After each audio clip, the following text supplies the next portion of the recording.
The Whisperer. Chapter 26. When the knock sounded on his door, Rainey was in the midst of a terrible dream.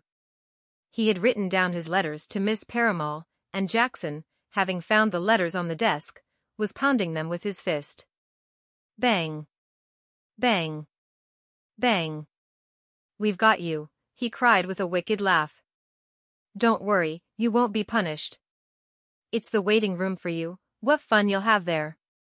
And when you've disappeared beneath the stinking mud for good, we'll get your beloved Miss Paramall, too." "No." "What do you mean, no?" said Jackson. "Isn't this what you've been working for?" This was an unexpected response, and Rainey, startled, opened his eyes. Jackson stood in the doorway, staring at Rainey with an expression of wild impatience. "I'm sorry," Rainey said, coming fully awake. "I was dreaming." "What did you say?" "I said hurry up and get your tunic on. I'm to take you to Mr. Curtin immediately. Today's your big day. Special privileges, Reynard. Now wake up your skinny bald friend and hustle, will you? I want to get a muffin on the way." Jackson stepped out of the room to wait. When, after considerable shaking, Rainey had roused Sticky, the two of them threw on their messenger uniforms. "This is it," Rainey whispered. "We have to be on our toes." Sticky nodded. "Good luck." They shook hands resolutely. "It's about time," Jackson muttered when they came out. "Now follow me." He set off in double time for the cafeteria. It was just before dawn, with no one astir but a few silent helpers mopping floors, sweeping walkways, or scaling ladders to scrub mildew from ceilings. In the cafeteria, too, the helpers were already hard at work. Jackson helped himself to a freshly baked blueberry muffin and a glass of cold milk. "Better choke something down quick," he said to the boys. "You don't want to be in the Whisper with an empty stomach. It's very draining. You need all the energy you can get." At this, the first open mention of the Whisperer, goosebumps rose on the boys' arms. Their stomachs flipped, too, but dutifully they reached for muffins and milk and, just as Jackson said, choked them down. Sticky, already losing his nerve, couldn't help trying to stall. "What about classes? What do you think all those classes are for, George? I don't see how you've ever made messenger, if that's how dim-witted you are. You'll have plenty of time for classes after your session. The Whisperer is what's important, boys. It's the whole reason we're here." After all the secrecy that had come before, it was very strange indeed, in fact it was thrilling, to be spoken to with such candor and trust. They really were messengers at last. Rainey almost had to remind himself that his new position wasn't an honor to be prized. "All right, then, swallow and follow," said Jackson, turning on his heel. The boys gulped their milk and hurried after him. Out on the plaza, in the gray light of dawn, Jackson ordered them to stand still. "If you ever become executives," he said, tying cloths over their eyes, "then you'll be allowed to learn the route to the Whispering Gallery. Until then, it's blind folds and no talking. Understand? Now, then, round and round you go." He grabbed their shoulders and spun them about until they were so dizzy they stumbled and bumped into each other. Jackson allowed himself a moment to laugh. Then he took them by the elbows and set off.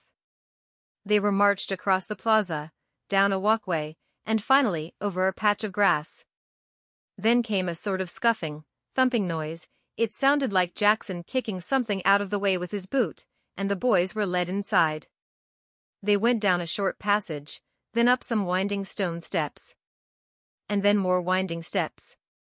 Steps after steps after steps. They must be heading up to the top of the flag tower, Rainey thought. No other place in the institute could have so many steps. With their leg muscles burning and chests heaving, the boys finally reached the top. Jackson gave them a few good spins, perhaps just for the fun of it, and removed their blindfolds. They stood in a bright, narrow stone passage. Before them loomed a great metal door. Jackson pressed a speaker button on the wall. "Your new messengers are here, sir." "Very well, said Mr. Curtin's voice through the speaker. The door slid heavily open. "What are you waiting for?" Jackson said. He gestured impatiently, mumbling something about numbskulls not taking hints, and the boys stepped through the open doorway. The door slid closed behind them. "Welcome to the Whispering Gallery," said Mr. Curtin, spinning his wheelchair away from the desk at which he'd been working. He beckoned them forward with a crook of his finger. "Come in, boys, and take a look around." The Whispering Gallery, though quite large, was furnished only with a single desk, 2 cushions in the corner, and, in the center of the room, a strange contraption resembling an old-fashioned beauty salon hairdryer. So this was the Whisperer, an oversized metal armchair with a blue helmet bolted to the seat back, and another helmet, this one red, protruding into empty air behind it.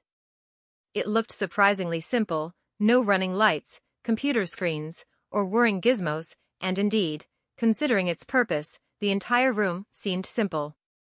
Smooth, uniform stone walls, a lack of furniture or decoration, and only a single window. Kate was right, Rainey thought. There is something important behind the highest window. If you're wondering why the Whispering Gallery is so austere, said Mr. Curtin, the answer is security. You will find no heavy metal objects or sharp devices lying about, nothing with which my Whisperer might be damaged, nothing to be used as a weapon. The Whisperer's computer system and power supply are safely protected by 2 feet of metal and stone. The walls are solid stone as well. The door through which you entered is the only door, and I am the only one who can open it. Control, boys. Control is key. The Whispering Gallery is perfectly controlled. I say all this to impress upon you the importance of our project, Mr. Curtin continued. He gestured for them to sit on the cushions. Why else would such security be necessary? It is a great honor to be made messenger, and I hope you will not squander it. No, sir, the boys said together. Here, at last, is your special privilege, said Mr. Curtin. Only messengers are allowed to help me with my project, and you may be assured it is a marvelous project. Now, I'm sure you're wondering what the Whisperer is, am I right? The boys nodded. Of course I am. My machine cannot help but provoke curiosity. It looks simple, does it not? Only a chair with a helmet? Don't be fooled. The Whisperer is a miraculous invention, my miraculous invention, and is sophisticated beyond reckoning. Have you ever heard of a machine capable of transmitting thoughts? Of course not. Would you even have thought it possible? Never. And yet it is possible. My Whisperer makes it possible. Mr. Curtin waved elegantly at the contraption behind him, rather like a game show hostess displaying fabulous prizes. It has been fashioned with the human brain as a model, my human brain, in fact, which as you might suspect is quite an excellent one. And it is my brain that controls it. No need for keyboards and computer screens, knobs and dials, bells and whistles. The Whisperer listens to me. For not only is it capable of transmitting thought, but also, to a certain extent, of perceiving thought. And although currently its proper function depends upon my being present and connected. You mean you have to be hooked up for it to work? Sticky blurted. Mr. Curtin's wheelchair rolled forward until the front wheels pressed the edge of Sticky's cushion. Mr. Curtin's reflective glasses and protuberant nose eased toward Sticky's face like a snake testing the air. You are only a child, George, so I do not expect much of you, Mr. Curtin said coolly, but if you are to be a messenger you must be made aware of something. I do not take kindly to interruption. Sorry, Sticky mumbled, looking down. Good, said Mr. Curtin. And yes, I must be hooked up for it to work, for now. It is undergoing modification, you see. For years I have employed the Whisperer as an educational tool. But greater things are in store. Once my modifications are complete, the Whisperer will become a wondrous healing device, boys, a device capable of curing maladies of the mind. No, it's perfectly true. I see the surprise on your faces. But I assure you, My invention is destined to bring peace to thousands, perhaps even millions, of troubled souls. And you boys will have played a part. Is it not exciting?"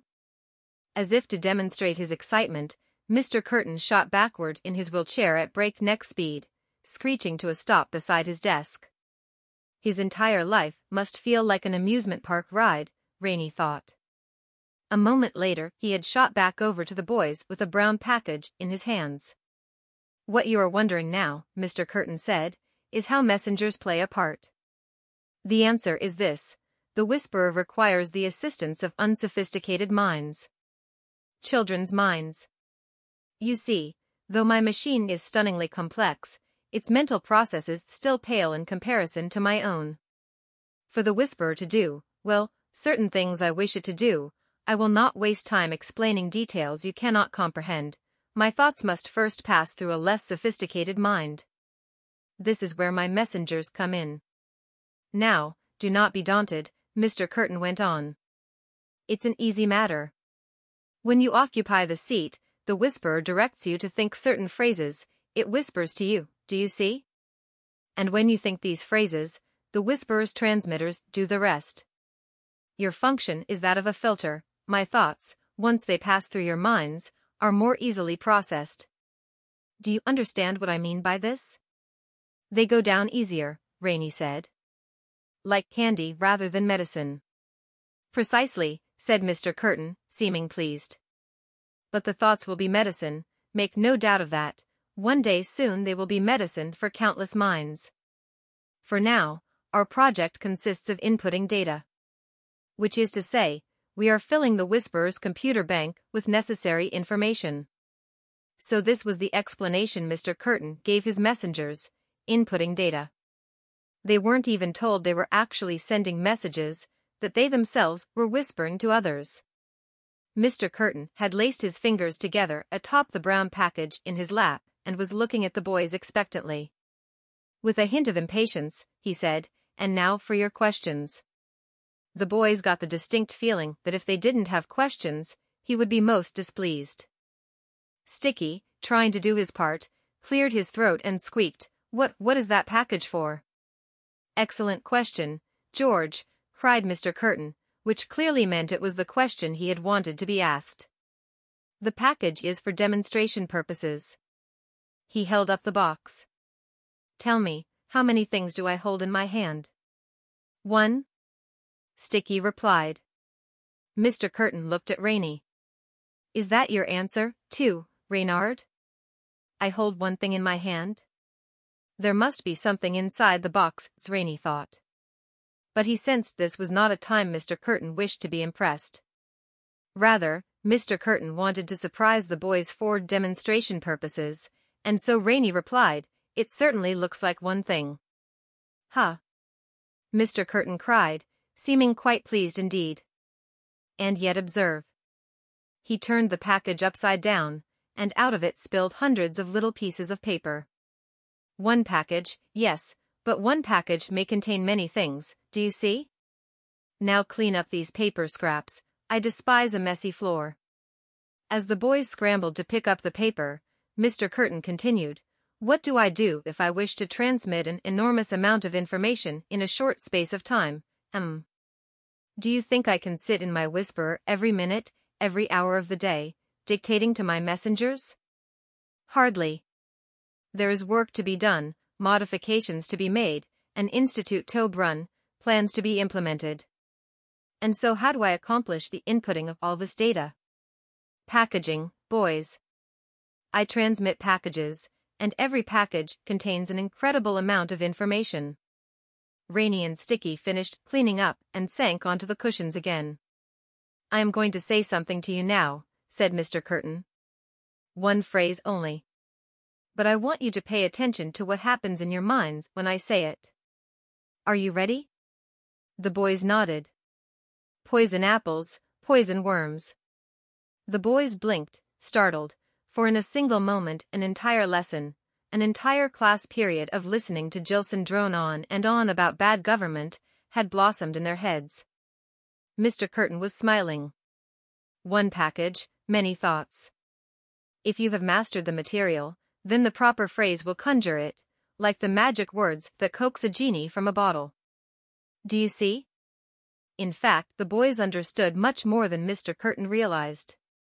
Finally, it all made sense. Mr. Benedict had wondered how the hidden messages could be so simple and yet have such profound effects. It was one of the things she'd hoped they might find out. Now they knew. Mr. Benedict's receiver was able to detect the package phrases, but not the information contained in them. He could hear the magic words, but he couldn't see the genie. "Very well," said Mr. Curtin, when he saw that the boys understood, "you have been sufficiently briefed. And now the moment of truth. Reynard, have a seat in the Whisperer. George, you may observe from your cushion. If all goes well, the session should last about half an hour. Then you shall have your turn." Rainey rose and approached the machine. His mouth went pasty and bitter tasting as he recalled Mr. Curtin saying that the Whisperer could perceive thoughts. To a certain extent, he'd said, but to what extent? How much could it see? Would the Whisperer reveal him as a spy? Rainey stopped and stared at the metal chair and the blue helmet, racked with indecision. Should he try to resist somehow? Try to mask his thoughts? Was it even possible? He had no way of knowing, and no time to consider. "Reynard?" "Sorry, sir." Just savoring the moment. With clammy hands Rainey took his seat in the chair. Mr. Curtin, meanwhile, zipped around to the rear of the Whisperer, reversing himself so that his back was to Rainey's as he fitted the red helmet over his own head. "Drop the curtain," he barked. Instantly the blue helmet lowered itself onto Rainey's head, contracting to fit snugly against his temples. At the same time, metal cuffs popped out of the armrests and closed over his wrists. "Never fear," said Mr. Curtin. "The cuffs are only to keep you secure. Please relax." Rainey took a deep breath and tried in vain to stop trembling. After a moment he realized it was his seat that trembled, the Whisperer was pulsing with energy. He closed his eyes. "Good," said a voice in his head. It wasn't his own voice, nor was it Mr. Curtin's. It was the Whisperer's. Not unkind, but not friendly either. Impossible to describe, it was simply there. "Good," it repeated. "What is your name?" Rainey still wasn't sure if he ought to resist a little. How much could the Whisperer detect? If he gave an inch, would it take a mile? He was trying to decide how to proceed when the Whisperer's voice in his head said, "Welcome, Reynard Muldoon." But he hadn't answered. Opening his eyes in surprise, he saw Sticky on his cushion watching with intense concern. Rainey tried to concentrate. Of course, this wasn't like talking. He hadn't realized he'd thought his name, but once you were asked to think of your name, you couldn't not think of it, no matter how you tried. Like the Whisperer's voice, the answer was simply there. "Reynard Muldoon, what do you fear most?" "Spiders," Rainey lied, trying to regain some control. Spiders made Rainey nervous, but he wasn't afraid of them. Certainly they were not what he feared most. That was something he didn't want the Whisperer to know. But responding to Rainey's involuntary answer, the Whisperer said, "Don't worry, you are not alone." At once Rainey was filled with an astonishing sense of well-being. He felt so good, so at peace, he could hardly hold his thoughts together. So this was why those other messengers looked so happy, why they craved their sessions so intensely. When you did what it wanted, the Whisperer rewarded you by soothing your fears. Rainey would never have guessed it could feel so wonderful. Rainey had another problem now. A very troubling problem. Having been made to feel so wonderful, and so easily, so unexpectedly, Rainey found he wanted to give in to the Whisperer. Wanted it desperately. This was a disturbing development, and while he still had some trace of determination left, before he lost himself entirely, Rainey decided he must learn something if he could. "Mr. Curtin?" he thought. "Can you hear me?" "Let us begin," said the Whisperer. "Mr. Curtin, can you hear my thoughts?" "Let us begin." Mr. Curtin didn't seem to be hearing him. So maybe the Whisperer could only seek out certain things and was incapable of detecting anything else. Rainey had to hope so. "Let us begin," the Whisperer repeated with an unmistakable hint of impatience. He could not put it off any longer. "Okay," Rainey thought, bracing himself. "Okay, I'm ready." When Rainey opened his eyes again, Sticky stood over him, staring at him as if he might be dead. Rainey blinked and stretched. He saw relief in Sticky's eyes. He was fatigued, but pleasantly so, as if he had worked hard at some extremely enjoyable task. The cuffs had retracted into the armrest, the blue helmet had been lifted from his head, and Mr. Curtin was at his desk, making a note in his journal and speaking quietly into his unseen intercom. "Are you okay?" Sticky whispered. "You were in that thing for 2 hours." 2 hours. Rainey repeated, amazed. It had seemed like only a few minutes. He remembered the first stream of words entering his mind, remembered dutifully repeating them, his mind relaxing into a feeling of marvelous happiness. There was nothing at all to fear, nothing at all to worry about. In fact, now that Rainey thought about it, he was a little cranky. He wanted to slip back into that feeling. He was struck with a pang of bitter jealousy that Sticky was about to take his place in the Whisperer. "Does it hurt?" Sticky asked. "Are you all right?" Sticky's worried expression brought Rainey to his senses. No, don't worry. Just relax. I think we're safe for now. We can talk later. No whispering, boys," Mr. Curtin called, wheeling over to them. "I dislike all secrets save my own." "Sorry, sir," said Rainey.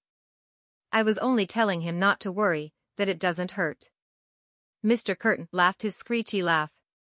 "Of course it doesn't hurt. It wouldn't be useful if it did. To function properly, my Whisperer has always needed children, and children are averse to pain. I've found that out through experience." "No, it doesn't hurt, George. Quite the opposite. I dare say Reynard can assure you the session was perfectly wonderful. And unusual, I might add. 2 hours was far longer than I expected. As I have said before, Reynard, you have a strong mind. New messengers rarely make it half an hour before their concentration flies apart, and they slip into a daze. Even my seasoned messengers never last more than an hour." Mr. Curtin seemed tired himself. Perspiration glistened on his forehead, and his lumpy nose was splotched with red. "Tired but happy, just like Rainey."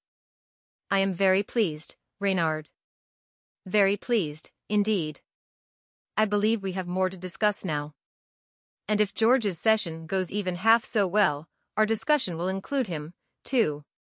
Wouldn't you like that, George?" "Of course you would. Meanwhile, I've sent for some juice."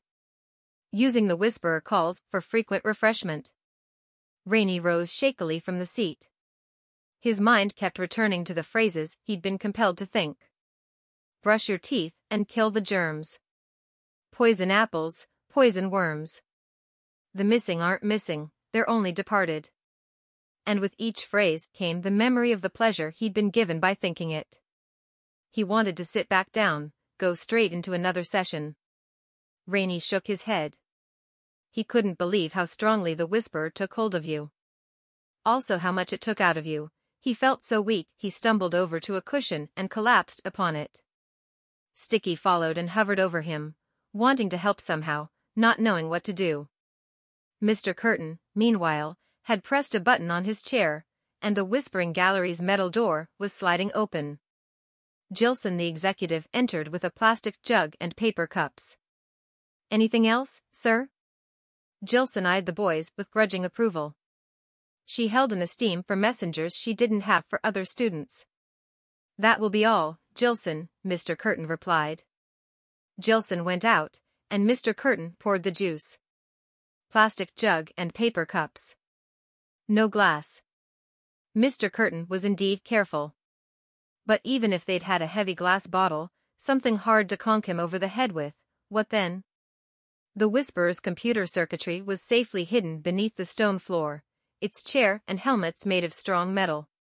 How could they possibly do anything about it? "Ready, George," said Mr. Curtin. It was more of a command than a question. Sticky gulped and took his place in the machine.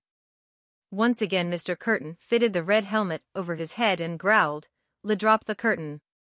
The blue helmet lowered, the cuffs appeared, and Sticky squeezed his eyes shut. His hands strained unconsciously against the cuffs, wanting to get at his spectacles. He was obviously frightened. Rainey watched from the cushion. Poor Sticky. In a moment his fear would dissolve, replaced by something wonderful, which was far more troubling than the fear, for how could they work to defeat Mr. Curtin if they found his invention irresistible?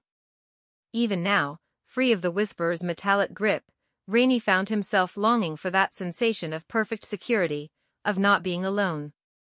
His thoughts were interrupted by Sticky's nervous voice crying out, "Sticky Washington." A pause. Then more quietly, "Fine. George Washington." The Whisperer had asked his name, and Sticky, without realizing, had answered aloud. Apparently, it preferred Sticky's given name. Rainey watched his friend anxiously clutch the armrests. He wished he could help him, but there was nothing to be done. Next the Whisperer would ask what his greatest fear was, and poor Sticky would be powerless to hide it. He must face the worst, and indeed it was with a distinctly quavering voice that Sticky spoke his reply to the Whisperer's unspoken question. "Not being wanted," Sticky said. "Not being wanted at all."